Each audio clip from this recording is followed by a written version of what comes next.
Dalam kegiatan buka puasa bersama yang digelar Dinas Pemberdayaan Perempuan dan Pelindungan Anak atau DP3A Kota Makassar di tempat pembuangan akhir atau TPA Sampah Antang Jumat 1 Juni 2018, DP3A Makassar dan Forum Anak berhasil melakukan dialog dengan sejumlah anak yang tinggal di area pembuangan sampah.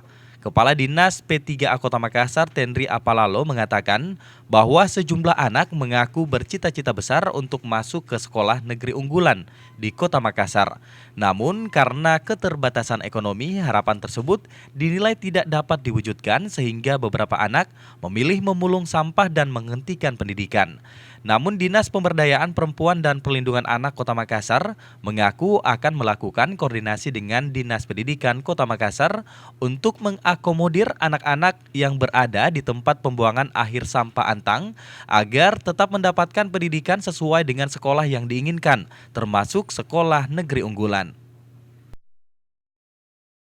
Anak-anak yang saya tangkap hari ini kita berhasil dialog dan bertanya.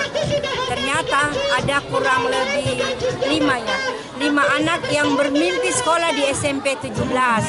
Tapi mereka tahu bahwa itu tidak mungkin karena angkanya pendek, kata dia angka kami pendek.